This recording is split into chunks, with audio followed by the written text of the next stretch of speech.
হাসরের মাঠে তোমরা যখন বিপদে পড়ে যাইবা, আরে তোমরা যখন বিপদে ধরা পড়ে যাবা, আমি তখন আমার পেটে পাথর বাঁধার কষ্টগুলি আল্লাহর সামনে তুলে ধরব।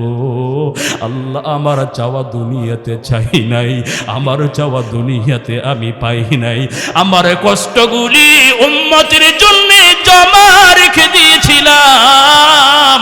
ও আল্লাহ, তায়েফের জমিনে আমাকে পাথরের মার খাওয়াইলা, ও আল্লাহ পেটে কত পাথর বাঁধাইলা, আল্লাহ কত দান দান মুবারক তুমি শহীদ করিয়ে কষ্ট দিলাম। আমি সব কষ্টগুলি দুনিয়াতে আমার উম্মতের জন্য নিয়েছিলাম। আল্লাহ গো, এই কষ্টগুলি তোমার সামনে পেশ করলাম। আমার নবী বলেন, সাহাবীরা রে,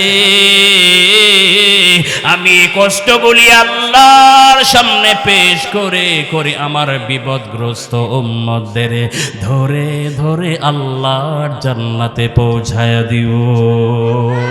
এখনো যারা মদিনায় যেন মদিনার আবহাওয়াটা মনে হয় একটু আরামদায়ক মনে হয়, মলিন মলিন মনে হয়। কারণ এই দেশের মানুষ নবীকে আদর দিয়েছেন, এই দেশের মানুষ মক্কার মুহাজিরিনদের আদর দিয়েছেন, ঠিক কিনা বলেন? ও আমার বাবারা, যারা মক্কা থেকে মদিনায় হিজরত করে গিয়েছেন, থাকার জায়গা নাই, থাকার জায়গা দিয়েছেন, খাবার নাই, খাবার দিয়েছেন, কর্ম নাই, কর্মের ব্যবস্থা করেছেন, এইভাবে বিয়ের প্রয়োজন হয় বিয়ে শাদী করিয়ে দিয়েছেন। আল্লাহ কত সুন্দর করে তাদের কথা কোরআনের ভিতরে আল্লাহ বলেন, ইউহিব্বুনা মান হাজারা ইলাইহিম ওয়ালা ইয়াজিদুনা ফি সুদুরিহিম হাজাতাম মিম্মা উতু ويؤثرون على أنفسهم ولو كان بهم خصاصة ومن يوق شح نفسه فأولئك هم المفلحون।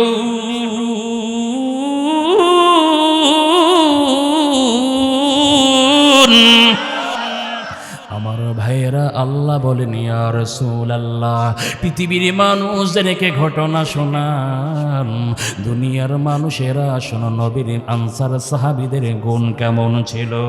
আল্লাহ বলেন, যারা মদিনায় হিজরত করে গিয়েছেন, তাদেরকে আনসার সাহাবীরা এত মুহাব্বত করেছেন, ওয়ায়ুসিরুনা আলা আনফুসিহিম ওয়ালাউ কানা বিহিম খাসাসা, তাদের নিজেদের অভাব থাকা সত্ত্বেও নিজেদের উপরে মুহাজিরিন সাহাবীদের আশ্রয় দিয়েছেন।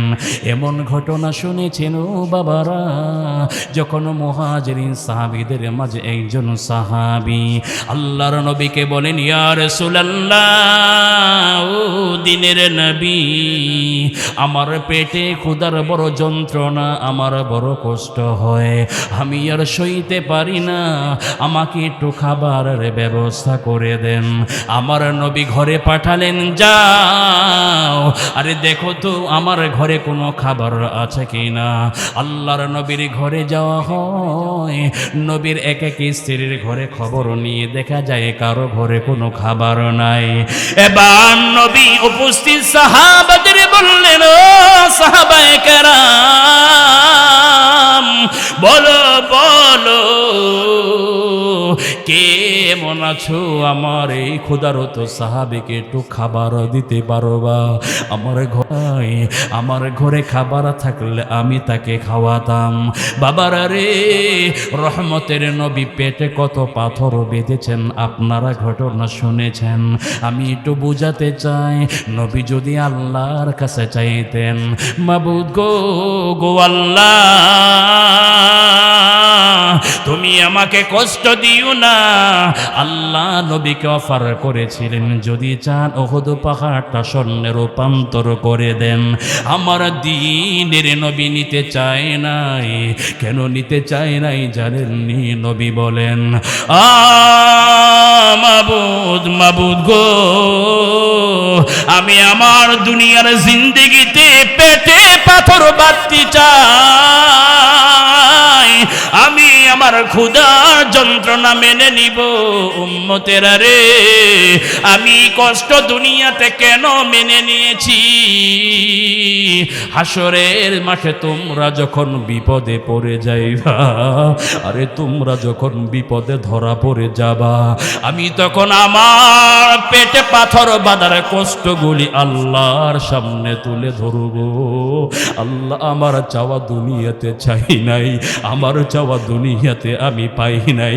আমার কষ্টগুলি উম্মতের জন্য জমা রেখে দিয়েছিলাম। ও আল্লাহ, তায়েফের জমিনে আমাকে পাথরের মার খাওয়াইলা। ও আল্লাহ, পেটে কত পাথর বাঁধাইলা। আল্লাহ, কত দান দান মুবারক তুমি শহীদ করিয়ে কষ্ট দিলাম। আমি সব কষ্টগুলি দুনিয়াতে আমার উম্মতের জন্য নিয়েছিলাম। আল্লাহ গো, এই কষ্টগুলি তোমার সামনে পেশ করলাম। আমার নবী বলেন, সাহাবীরা রে, আমি কষ্টগুলি আল্লাহর সামনে পেশ করে করে আমার বিপদগ্রস্ত উম্মতদের ধরে ধরে আল্লাহর জান্নাতে পৌঁছায় দিও। এবার নবী বললেন, ও সাহাবায়ে কেরাম, বলো কে আছো? আমার এই ক্ষুধার্ত মুহাজিরিন সাহাবীকে খাওয়াবা। একজন সাহাবী দাঁড়িয়ে বলেন, ইয়া রাসূলুল্লাহ, আপনার মেহমানকে আমার জিম্মাদারিতে দেন, আমি নিয়ে কিছু খাবার দেই। এবার ওই মেহমানকে নিয়ে ওই সাহাবী ঘরে যান। ঘরে যাইয়া বেগম সাহেবাকে বলেন, বেগম সাহেবা, বলো ঘরে কি খাবার আছে? আমি নবীর মেহমান নিয়ে ঘরে এসেছি। এবার মহিলা সাহাবী বলেন, ও স্বামী, ঘরে তেমন কোনো খাবার তো নাই। ঘরে খাবার আছে, আমাদের বাচ্চার কিছু খাবার আছে। বলে, বাচ্চাকে কোনো রকম ঘুম পাড়াও, নবীর মেহমানের জন্য এই খাবার টুকুনি দিয়ে দাও। আল্লাহ বলেন, ইয়া রাসূলুল্লাহ, আপনার আনসার সাহাবীদের প্রশংসা আমি আল্লাহ কোরআনে জানিয়ে দিলাম। এবার ওই সাহাবী গরিব, ওই অভাবী ক্ষুধার্তকে খাবার খাওয়ান। এই বাচ্চার রেখে দেওয়া খাবারগুলো তাকে খাওয়ায় দিলেন। বলুন তো, এই যেই দৃশ্য, নিজের সন্তানের খাবার মেহমানকে খাওয়ালেন, সাহায্য করেছেন, মুমিন ভাইকে সাহায্য করেছেন। এই ঘটনাটা যিনি দেখেছেন, বলেন তিনি কে? আর জোরে বলেন কে? এবার আল্লাহ আয়াত নাযিল করে বলেন, ওয়ায়ুসিরুনা আলা আনফুসিহিম ওয়ালাউ কানা বিহিম খাসাসা ওয়া মান ইউকা শুহা নাফসিহি ফাউলাইকা হুমুল মুফলিহুন।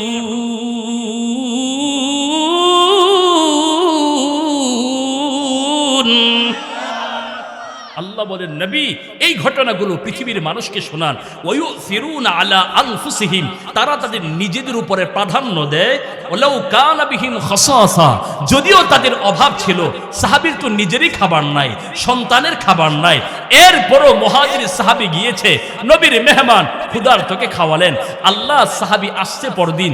আল্লাহর নবী সাহাবীকে বলেন, সাহাবী, তুমি যেই গতকাল যেই ঘটনাটা ঘটালে, তোমার ব্যাপারে আল্লাহ আয়াত নাজিল করে দিয়েছে। আর একটু আস্তে কোন সুবহানাল্লাহ। ও সাহাবী, তোমার ব্যাপারে আল্লাহ আয়াত নাজিল করেছেন, ওমাই ইউকা শুহা নাফসিহি, যে তার অভাব নিয়েও কৃপণতা করে না, নিজেকে কৃপণতা থেকে বাঁচায়, অন্যকে দেয়। আল্লাহ বলেন, ফাউলাইকা হুমুল মুফলিহুন, ওই বান্দা বড় সফল কাম। শোনেন, আপনার টাকার খুব দরকার, আপনি একসাথে 10,000 টাকা জমালেন, খুব জরুরি, বুঝবেন, খুব জরুরি টাকা। এরই মাঝে আপনার খুব প্রয়োজন, এখান থেকে 10টা টাকাও ভাঙ্গা যাবে না। ঘটনার ক্রমে একটা গরিব বান্দা এসছে, ভালো মানুষ, কিংবা কোনো মানুষ অভাবগ্রস্ত, আপনি ওই সময় আল্লাহকে সাক্ষী রেখে আপনি 50টা টাকা দান করবেন। আল্লাহ, এখন 10টা টাকা এখান থেকে খরচ করার সাধ্য আমার নাই, আমার এত টাকার জরুরত। আল্লাহ, তোমাকে খুশি করার জন্যে 50টা টাকা দিলাম। বিশ্বাস রাখেন, আল্লাহ এই 50 টাকার বিনিময়ে আল্লাহ অন্য কোনো সময় 1000 টাকার বরকত দিয়ে দিবে। এটাই আল্লাহ বলেন, ওমাইয়ুকা শুহা নাফসিহি, নিজের প্রয়োজন থাকা সত্ত্বেও কৃপণতা থেকে নিজে বাঁচে, দান করে। আল্লাহ বলেন ফাউলাইকা হুমুল মুফলিহুন, ওই বান্দাটা বড় সফল, আল্লাহ তাকে পরবর্তীতে বরকত দিয়ে দিবে। এর জন্য পারবেন ইনশাআল্লাহ। এটা দান করার একটা বিশেষ মুহূর্ত, গভীর রাত আছে না, আল্লাহর কাছে চাওয়ার একটা বিশেষ মুহূর্ত, গভীর রাত। ঠিক দান করার একটা পলিসি মাথায় রাখবেন। আপনার টাকার খুব দরকার, 15,000 টাকার খুব দরকার, সেখান থেকে আজকে নিয়ত করেন, আল্লাহ আমার বাবাকে আমি 500 টাকা দিলাম, আমার মাকে কিংবা 500 টাকা দিলাম, কিংবা কোনো গরিব অসহায়কে 500 টাকা দিলাম, 300 টাকা দিলাম। এই দানটা আল্লাহ বড় পছন্দ করে। পারবেন ইনশাআল্লাহ। আল্লাহর কাছে চাওয়ার বিশেষ মুহূর্ত যেমন গভীর রাতে, মালিকের দরবারে দান করে বরকত পাওয়ারও সময় হলো প্রয়োজনের সময় কিছু টাকা দান করলে আল্লাহ বেশি খুশি হয়। তাহলে বলছি, আমরা একে অন্যকে ভালোবাসতে গিয়ে আমরা সহযোগিতা করব, অপর ভাইকে সাহায্য করব। এবার আসুন, এর বিপরীতে যেটা, সেটা আমরা বর্জন করব। সেটা কি?